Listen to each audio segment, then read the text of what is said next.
Mick Jagger have learned after 50 years in rock and roll. Wow. It's an exciting evening for us. At 81 years old, Mick Jagger is still touring, still making headlines, and still refusing to settle down the way most people expect. Despite multiple long-term relationships, 8 children, and even a few marriage ceremonies, the Rolling Stones frontman has never fully embraced the traditional idea of marriage. So why has Mick Jagger avoided tying the knot for real, even now, with a confirmed engagement on the table? Well, after decades of silence on the topic, he's finally letting the truth slip. Join us as we uncover the real reason Mick Jagger never settled down. The rise of Mick Jagger.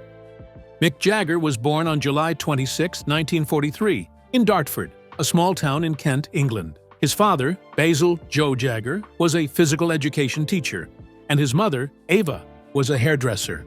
From a young age, Mick showed an interest in music. He loved singing and often listened to American blues records, which were hard to find in Britain at the time. He wasn't from a musical family, but music seemed to come naturally to him. In 1950, when Mick was just 7, he met Keith Richards for the first time. They went to the same primary school and lived in the same neighborhood. The two boys lost touch for a few years, but in 1960, they bumped into each other again on a train platform. Mick was holding records by Chuck Berry and Muddy Waters, and Keith noticed them right away. Their shared love for American rhythm and blues led them to reconnect, and they quickly became close friends. Soon after, Mick and Keith started playing music together. They joined up with Brian Jones, Ian Stewart, Charlie Watts, and Bill Wyman, forming what would become one of the most legendary rock bands in history, the Rolling Stones.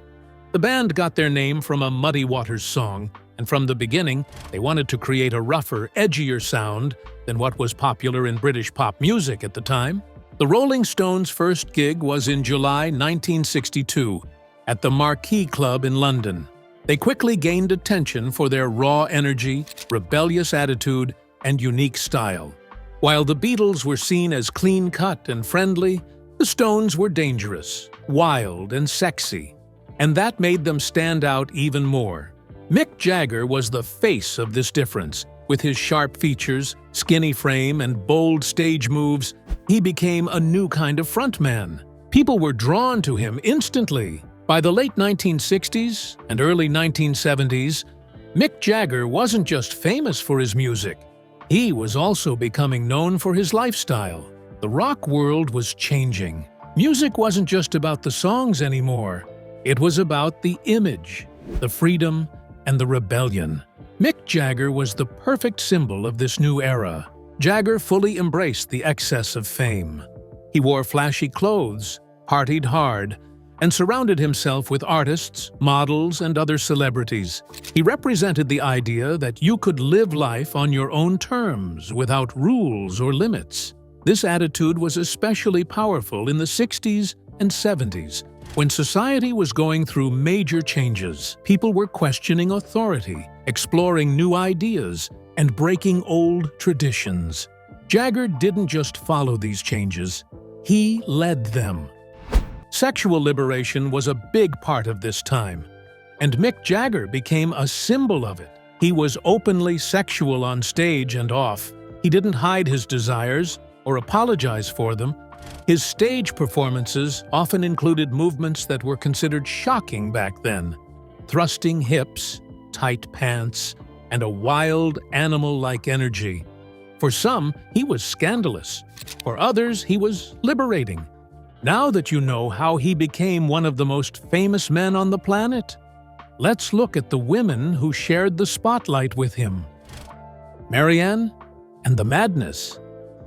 In the mid-1960s, London was the center of art, fashion, and music. It was the time of swinging London, and one of the most talked-about couples of the era was Mick Jagger and Maryanne Faithfull. Their relationship was filled with glamour, creativity, drugs, and heartbreak. It was one of Mick Jagger's earliest and most influential romances. Mick Jagger and Maryanne Faithfull met in 1966 at a party thrown by the Rolling Stones. Maryanne was already somewhat known at the time. She had a hit single called As Tears Go By, which was actually written by Mick Jagger, Keith Richards, and Rolling Stones manager Andrew Loog Oldham. The song had helped launch her music career when she was just a teenager. At the party, there was instant chemistry between Jagger and Faithfull. She was young and beautiful and spoke with a soft, poetic voice. She had blonde hair, pale skin, and a look that made her stand out even in the wild fashion scene of the time.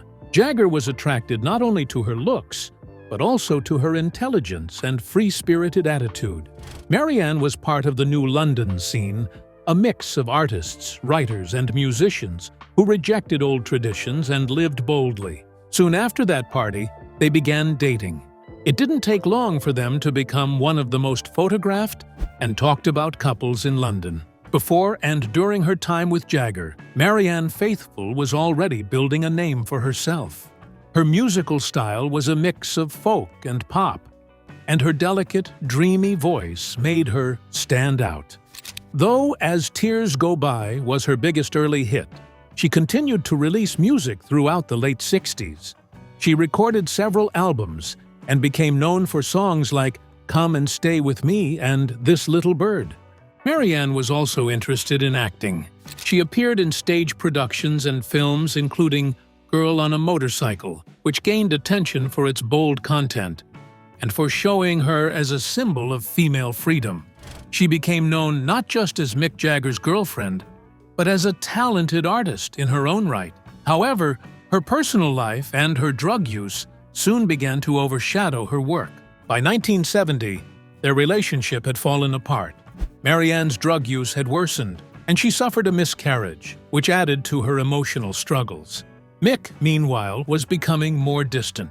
He had started seeing other women, and it was clear that their time together was ending. After the breakup, Maryanne's life became even more difficult. She spent years battling heroin addiction and even ended up homeless for a time. She later said that the end of her relationship with Jagger left her deeply hurt and contributed to her downward spiral. Jagger moved on quickly. As his fame continued to grow, so did his list of romantic partners. But Maryanne Faithfull remained an important figure in his life story. She was there during a defining period in his career and helped shape his image as a daring, irresistible rock star. Next up is the woman who became his first wife and added even more glamour and drama to his life: Bianca Jagger. Bianca and a bitter exit. In the early 1970s, Mick Jagger was already one of the biggest rock stars in the world. After his high-profile relationship with Maryanne Faithfull ended, he met a woman who would take his life in a new direction: Bianca Perez Mora Macias, better known as Bianca Jagger. Their relationship quickly became one of the most glamorous, talked about, and complicated romances of the decade. Bianca was born in Nicaragua in 1945. She came from an upper-class family and later studied political science in Paris. Intelligent, strikingly beautiful, and well-connected, Bianca moved through elite social circles with ease. When she met Mick Jagger at a party in 1970, there was instant chemistry. She wasn't just another fan or model. She had presence, style, and confidence. Mick was immediately intrigued. The couple began dating, and their relationship moved quickly. Bianca stood out from Mick's previous partners. She was elegant and poised, with a quiet strength that made her feel mysterious. The media quickly took notice. They were seen at glamorous events, fashion shows, and private parties. Wherever they went, people paid attention. Together, they looked like royalty, rock royalty. On May 12, 1971, Mick and Bianca got married in the French town of Saint-Tropez. It was one of the most iconic celebrity weddings of the decade. The guest list was packed with artists, musicians, and socialites. Bianca wore a white Yves Saint Laurent skirt suit with nothing underneath, a bold and unforgettable fashion moment that helped define her style. Her outfit was considered revolutionary at the time and is still talked about in fashion circles today. The wedding created a media frenzy.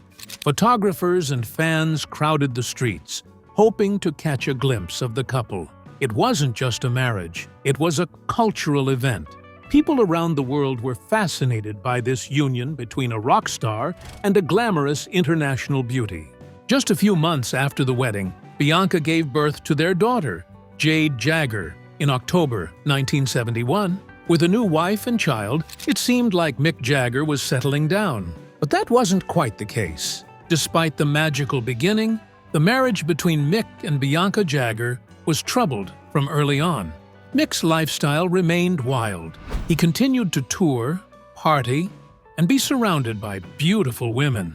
Fame brought constant temptation, and Mick often gave in to it. Bianca tried to keep up, but she wasn't blind to what was happening. The couple was frequently seen at Studio 54 in New York City, a nightclub known for its wild parties, celebrities, and free-flowing drugs. While the public saw them as the ultimate it couple, behind the scenes things were falling apart. Mick's many affairs became impossible to ignore. Bianca was often left alone while he traveled or stayed out all night. Though she had a strong public image, she was dealing with emotional stress behind closed doors. Over time, the relationship became more distant and strained. Bianca once said that, "My marriage ended on my wedding day." It was a powerful and honest statement. The problems began almost immediately, and though the marriage lasted for nearly a decade, it was never truly stable. Mick's repeated cheating made it impossible for Bianca to trust him. Eventually, she had enough. In 1978, Bianca filed for divorce, citing Mick's infidelity. One of the final blows was his relationship with model Jerry Hall, who would soon become a major figure in his life. The divorce was finalized in 1979, officially ending their marriage. Bianca didn't fade into the background after the split. In fact, she continued to shine. Her style continued to influence designers, and her activism became more visible. She spoke out at international events, stood with global leaders, and used her platform to make a real impact. Though their marriage didn't last, Bianca Jagger left a lasting impression, not only on Mick's life, but also on the public. She was smart, strong, and unforgettable.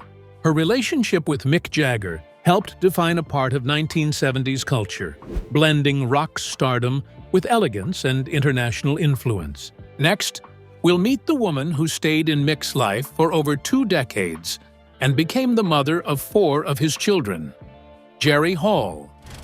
The fake wedding. Mick Jagger met Jerry Hall in 1976 at a dinner party in New York, while he was still married to Bianca Jagger. Hall was already a rising star in the fashion world, and her tall frame, Texas charm, and long blonde hair made her one of the most recognizable models of the 70s. She was in a relationship with rock star Bryan Ferry at the time, but her connection with Jagger was instant and undeniable. By 1977, Jagger and Hall were romantically involved, even though his marriage to Bianca had not officially ended. Bianca later cited Jerry's involvement as one of the final reasons for their split. Jagger, who was known for moving quickly from one woman to the next, now found himself in a committed relationship with Hall. And for once, it lasted. Jerry Hall had a successful career before she even met Mick Jagger. Born in Texas in 1956, she was discovered on a beach in Saint-Tropez and soon became a fashion icon. She walked runways around the world, appeared on magazine covers, and modeled for top designers. Her unique combination of Southern confidence and high fashion elegance made her stand out. Being with Jagger only added to her fame. The couple was constantly in the spotlight. They were photographed at movie premieres, fashion shows, and parties in London, Paris, and New York. Hall's glamorous presence matched Jagger's rock star image, and together they became one of the most high-profile couples of the 1980s and 1990s. They lived an international life, often traveling with the Rolling Stones or attending elite social events. Despite Mick's fame and wild past, their relationship began to look surprisingly steady. They appeared to have built a real life together. One of the strongest parts of Jerry and Mick's relationship was their family. They had 4 children together: Elizabeth, James, Georgia May, and Gabriel. Each child grew up in the spotlight, and two of them, Elizabeth and Georgia May, would go on to have careers in fashion and entertainment, much like their mother. Jerry was often praised for how she raised the children. She balanced public life and motherhood with grace. The family split their time between London and a large estate in Richmond, England. While Mick continued to tour with the Rolling Stones, Hall focused on the children and created a home life that looked more stable than anyone had expected from the rock star known for living on the edge. Though Mick and Jerry weren't officially married in the early years of their relationship, they lived very much like husband and wife. They shared homes, raised children, and appeared together at countless public events. People often assumed they were already married, and in many ways it felt like they were. Their bond lasted longer than any of Mick's previous relationships. Jerry was seen as someone who brought a sense of calm to his chaotic life. She supported his career, but also had her own identity. She occasionally acted in films and theater, and she remained a well-known figure in fashion and media. In 1990, after more than a decade together, the couple held a Hindu-style wedding ceremony in Bali, Indonesia. It was romantic and beautiful, attended by close friends.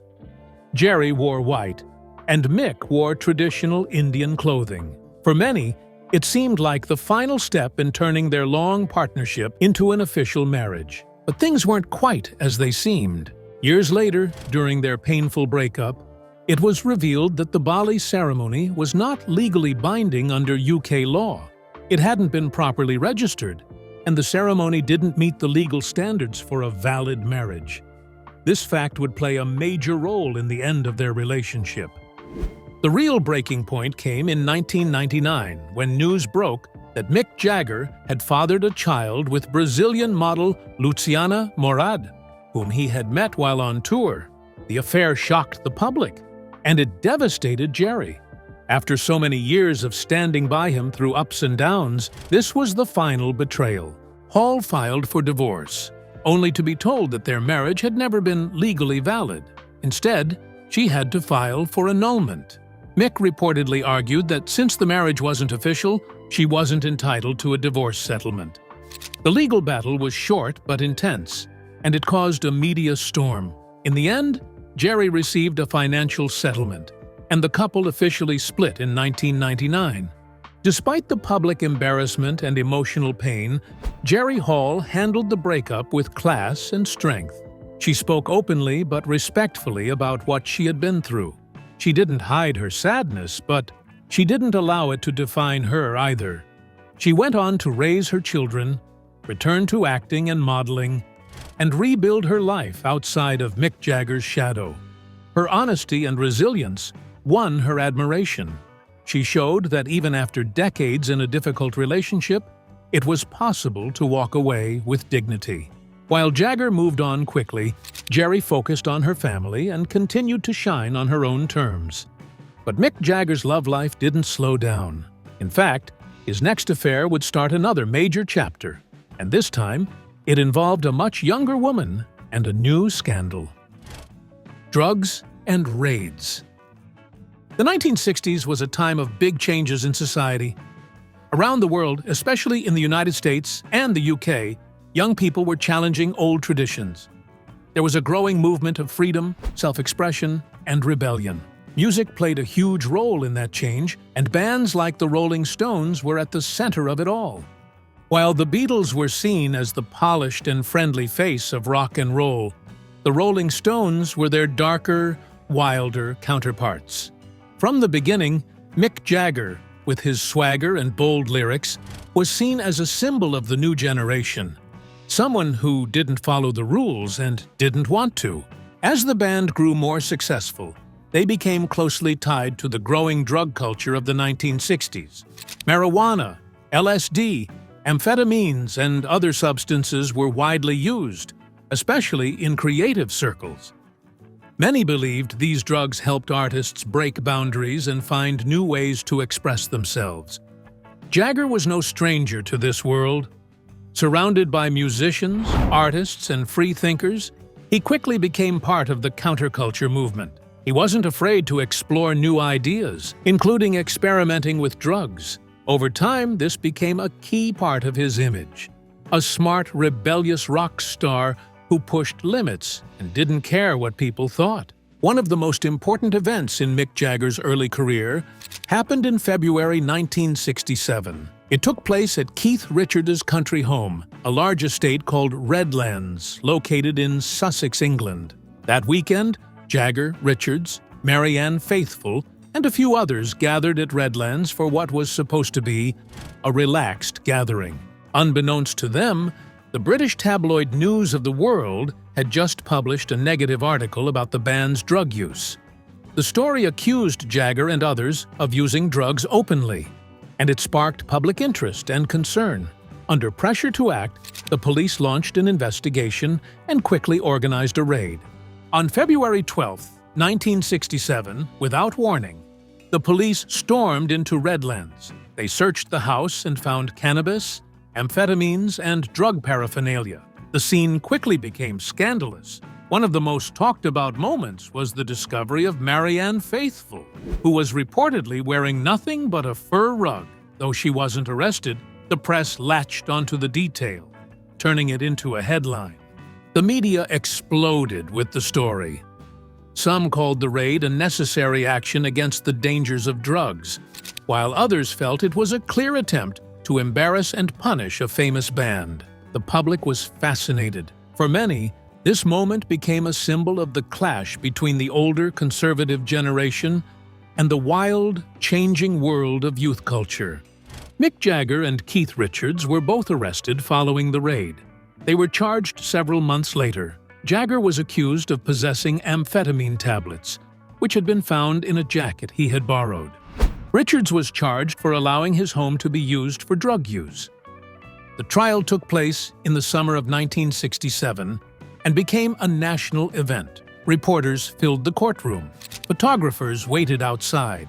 It wasn't just a legal case. It was a cultural showdown between traditional British values and the new rock and roll lifestyle.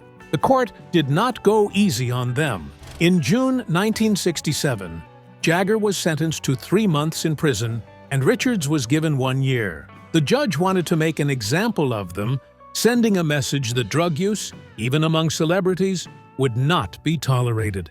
However, both men were released the very next day on bail, pending appeal. Even though they had only spent 1 night in jail, the sentences shocked the public and sparked a massive reaction. Soon after the sentencing, people across the UK began to speak out. Even some who had never liked the Rolling Stones believed the punishment was too harsh. Many felt that Jagger and Richards were being targeted because of their fame and that regular citizens wouldn't have received such extreme treatment for similar offenses. The strongest defense came from an unexpected place: the editorial pages of The Times, a respected and traditional British newspaper. On July 1, 1967, the paper published an editorial titled "Who Breaks a Butterfly on a Wheel?" The article criticized the judge's decision and argued that Jagger and Richards were being punished not for what they did, but for who they were. The editorial had a powerful impact. It helped turn public opinion even further in favor of the band. The idea that these young musicians were being crushed by the legal system made people sympathetic. It also helped cement Jagger's image as a symbol of resistance and freedom. A few weeks later, the appeals were successful, and the convictions were overturned or reduced. Neither man served any further time in jail. The Rolling Stones continued on, stronger than ever. The Redlands bust didn't hurt Mick Jagger's career, it helped shape his legend. Why Mick Jagger likely won't marry again. Mick Jagger's current partner is Melanie Hamrick, a former professional ballerina with the American Ballet Theatre. The two met in 2014 while the Rolling Stones were on tour in Tokyo. At the time, Jagger was still recovering from the tragic death of his longtime girlfriend, Loren Scott, who passed away earlier that year. He and Hamrick reportedly connected backstage, and their relationship quietly began soon after. Unlike many of Jagger's earlier romances, his relationship with Hamrick has stayed mostly out of the spotlight. While the press covered the fact that the two were seeing each other, there were few public appearances, and very little drama played out in the tabloids. Over time, it became clear that this relationship was not just a short fling. It was stable and long-lasting. In 2016, Jagger and Hamrick welcomed their son, Devereaux Octavian Basil Jagger. Devereaux became Mick's 8th child, born when Jagger was 73 years old. The birth of Devereaux marked a new chapter in the rocker's life, fatherhood once again, but in a quieter and more settled way than before. While Jagger had fathered children with several different women over the years, his relationship with Hamrick appeared more grounded and consistent. For years, there were whispers that Jagger and Hamrick might be engaged, but nothing was ever confirmed. That changed in 2024 when Hamrick gave an interview to the French magazine Paris Match. In the article, she casually confirmed something that had been rumored for a long time. "Yes, I'm engaged," she said. "He proposed 2 or 3 years ago." The confirmation came as a surprise, not because people doubted their relationship, but because it had never been officially announced. There was no big public moment, no photos of a ring, and no flashy statement from either Jagger or Hamrick. Instead, it was a quiet, low-key reveal, something very different from the way Jagger's past relationships had played out in the media. This soft approach to their engagement says a lot about the kind of relationship they have. It isn't based on public attention or grand gestures. Instead, it's more personal and perhaps even protective. After decades of having his personal life exposed and criticized, Jagger seems to have chosen a more private, calm way of being with someone. Even with the engagement confirmed, it doesn't mean a wedding is guaranteed. In that same interview, Hamrick shared her own feelings about taking the next step. She said, "Maybe one day we'll marry, maybe not. We are so happy in our current life that I would be too afraid to change anything." Her words reflect a common theme in their relationship: contentment without pressure. She didn't say no to the idea of marriage, but she also didn't express any strong desire for it. For Hamrick, and likely for Jagger as well, things seem to be working just fine the way they are. Their approach shows that they don't see marriage as necessary for commitment or happiness. They live together, raise their child, and have stayed together for over a decade. That, to them, may be enough. To understand why Jagger might hesitate to marry again, it helps to look back at his past. Over the years, Jagger has only been officially married once, to Bianca Jagger in 1971. That marriage ended in divorce in 1979. And Bianca famously said, "My marriage ended on my wedding day." His second long-term relationship with Jerry Hall included a wedding ceremony in Bali in 1990, but that marriage was later ruled invalid in court. When they split in 1999, Hall took legal action to have the marriage annulled, which created tension and media attention. Both of those relationships were highly public, and both ended with legal and emotional difficulties. After going through these situations, it's possible that Jagger simply doesn't see marriage as worth the risk, especially now. Mick Jagger is now 81 years old. Melanie Hamrick is 37. The 44-year age gap is one of the most noticeable differences between them, but they've made it work for more than 10 years. At this stage in Jagger's life, marriage may not feel necessary anymore. He's already lived through multiple long relationships, legal disputes, and media attention. He's also a father of 8 children with 5 different women.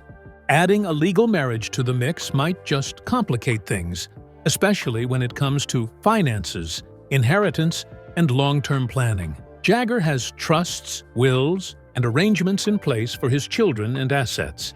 A new marriage could change the balance of those plans, which might be something he'd rather avoid.